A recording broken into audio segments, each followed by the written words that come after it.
तो उन्होंने अर्जुन जी से पूछा कि कैसे आना हुआ।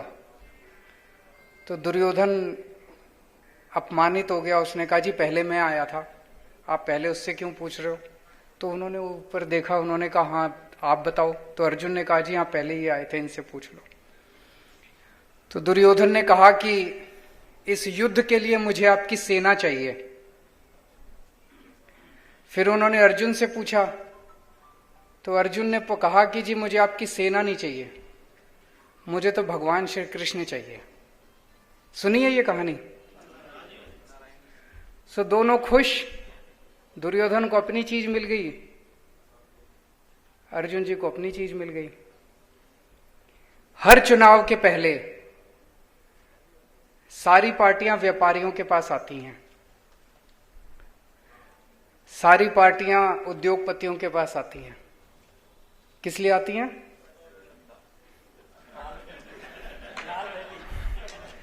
पैसे लेने के लिए। आज मैं आपके पास आया हूं, मेरे को आपका पैसा नहीं चाहिए,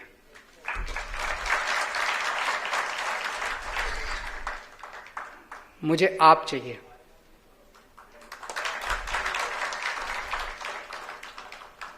मुझे व्यापारी चाहिए, मुझे उद्योगपति चाहिए। अभी जब आप लोग बता रहे थे, मैं लिखता जा रहा था पॉइंट। DS चावला साहब ने कहा कि भारत दुनिया का सेकंड लार्जेस्ट साइकिल का प्रोड्यूसर है।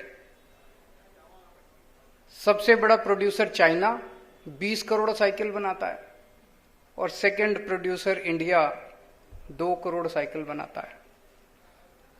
और जब चावला साहब हमारे चाइना जाते हैं तो उनको 10 तोपों की सलामी दी जाती है। अपने इंडिया में कोई वक़्त ही नहीं है। उनका सपना है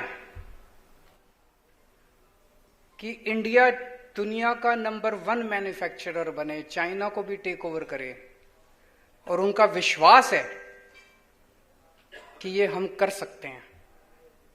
मैं आपसे पूछना चाहता हूं, पंजाब सरकार में या केंद्र सरकार में एक मंत्री बता दो जिसका ये सपना है। किसी पॉलिटिशियन का ये सपना नहीं है। जब तक चावला साहब की सरकार में नहीं चलेगी, तब तक इंडिया नंबर 1 मैन्युफैक्चरर नहीं बन सकता, क्योंकि किसी का सपना ही नहीं है। उसके बाद उपकार आहूजा साहब आए। उन्होंने थाईलैंड का एग्जाम्पल दिया कि वहां तो बनी बनाई इंडस्ट्री है, प्लग एंड प्ले, 2 मिनट के अंदर वहां इंडस्ट्री को। मैं चैलेंज करता हूं, किसी मंत्री से पूछ लो, अगर उसको, मेरे को भी नहीं पता था, किसी को नहीं पता, आप ही लोगों को पता है।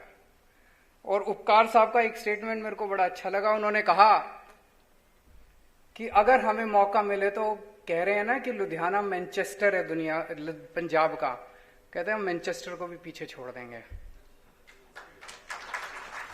ये विश्वास और ये विजन ये आप ही लोगों का है। मैं सबकी बात सुन रहा था। भूपेंद्र ठुकराल साहब आए, टेक्सटाइल इंडस्ट्री के, उन्होंने रोड्स के बारे में बात की, पावर कट्स के बारे में बात की। अमरजीत सिंह जी आए होटल इंडस्ट्री से, फिक्स चार्जेस के बारे में बात की, इंडस्ट्री इंटरेस्ट फ्री लोन्स के बारे में बात की। गुरप्रीत सिंह जी आए फ्रूट एंड वेजिटेबल से, उन्होंने कई सारे सुझाव दिए। विशाल जी आए, रोहित जैन जी आए।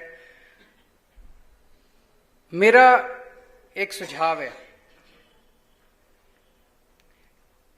किस्म किस्म की समस्याएं हैं, हर इंडस्ट्री की अलग अलग, कुछ कॉमन समस्याएं हैं और कुछ अलग अलग समस्याएं हैं। और विजन है आप लोगों का, आप लोगों के सपने हैं, आप लोगों ने अपनी अपनी इंडस्ट्री को जिया है कि अगर सरकार बनती है, अगर नहीं बननी चाहिए सरकार, बनेगी ना। जब सरकार बनेगी तो एक पैनल बनना चाहिए आप लोगों का, रेस्पेक्टिव इंडस्ट्री से एक एक 2-2 नुमाइंदे होने चाहिए। वो पैनल मुख्यमंत्री के साथ हर 15 दिन में मिले और वहां जो भी कंसर्न्ड ब्यूरोक्रेट्स हैं वो सारे बैठे हों, और वहां पे जो जो निर्णय लिए जाएं वो निर्णय कमांड की तरह इंप्लीमेंट किए जाएं।